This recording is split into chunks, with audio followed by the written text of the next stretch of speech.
kisah di dusun Pedangkawin, Desa Majeti, di Jawa Tengah. Hiduplah seorang pendekar tampan yang sakti mandraguna bernama Aji Saka. Ia mempunyai sebuah keris pusaka dan sorban sakti. Selain sakti, Aji Saka seorang yang baik hati dan suka menolong. Kemanapun dia pergi, dia selalu ditemani dua orang abdinya yang bernama Dora dan Sembada. Pada suatu hari, Aji Saka meminta izin kepada ayahnya pergi mengembara bersama Dora. Sementara itu, Aji Saka mengutus Sembada untuk pergi ke pegunungan Kendeng menjaga kerisnya.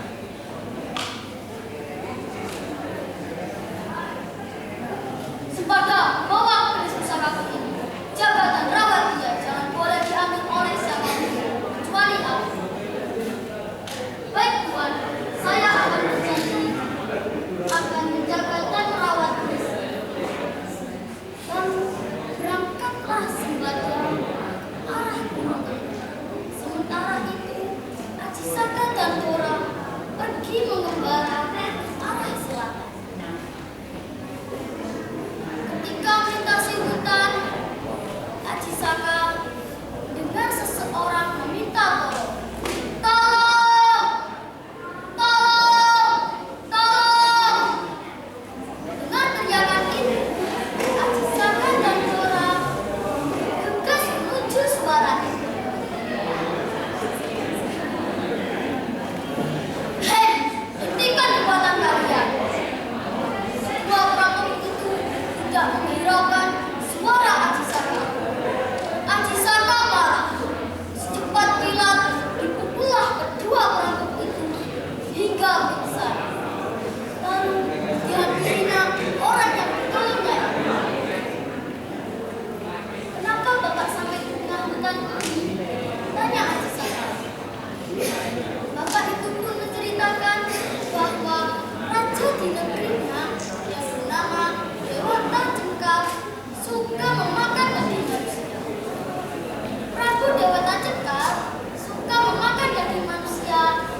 Lah, pada saat juru masak istana teriris jarinya dan masuk ke dalam sup yang dihidangkan pada sang prabu. Dengar penjelasan dari bapak itu, Aji Saka dan Dora ingin menolong rakyat Pedangkabulan. Sampai di Pedangkabulan, Aji Saka sesampai di Pedangkabulan,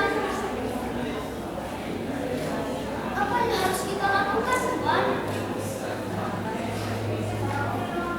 Kamu tunggu di luar saja, biar aku yang menghadapi raja di sini. Lalu Aji Saka menuju gerbang istana. Kamu siapa? Apakah kamu tidak takut dimangsa oleh sang prabu? Tanya pengawal istana. Saya Aji Saka dari Pedangkawin, ingin menyerahkan diri untuk dimangsa sang prabu.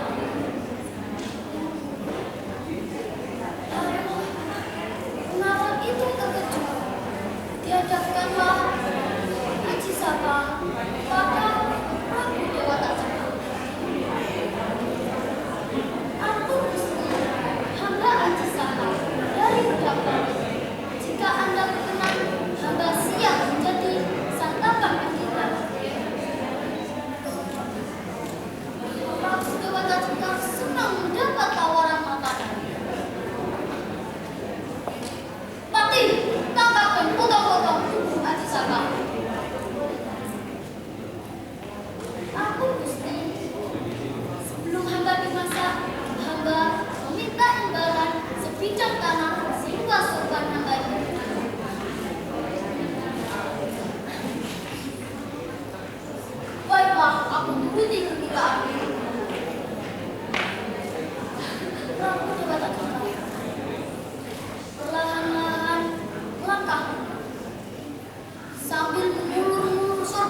Prabu Dewata Cengkar berubah menjadi seekor buaya.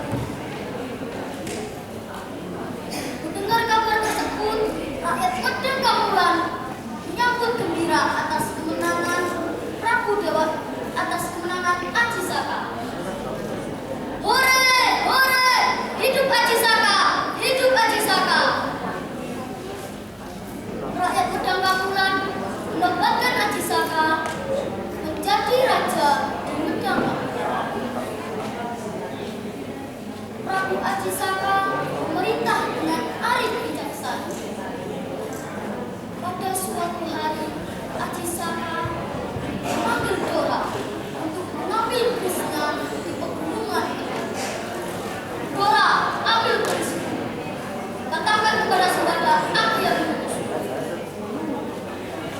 Tuan, berangkatlah Dora ke pegunungan itu. Sampai di pegunungan itu, kedua abdi tersebut melepas diri. Dora berkata, sebagai aku diutus Prabu Aji Saka mengambil kerisnya. Tidak, Dora, aku Prabu Aji Saka berpesan bahwa keris ini tidak boleh diambil oleh siapapun kecuali Prabu Aji Saka sendiri yang mengambil. Kedua abdi tersebut tidak ada yang mau melarang. Mereka saling bertukar. Mereka sama sakitnya sehingga mereka mati bersama. Sementara itu, Aji Saka gelisah menunggu kedatangan Dora membawa kerisnya.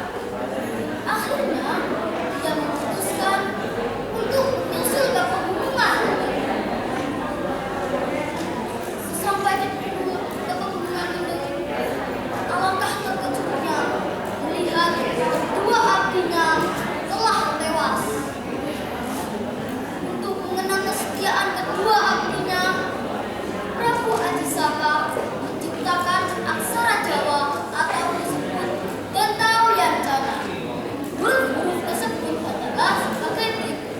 Wono Coropo artinya ada urusan. Doto Soworo artinya saling bertengkar. Podo Joyono artinya sama saktinya. Moko Botongo artinya mati bersama. Pesan moral yang dapat kita petik dari cerita ini adalah orang yang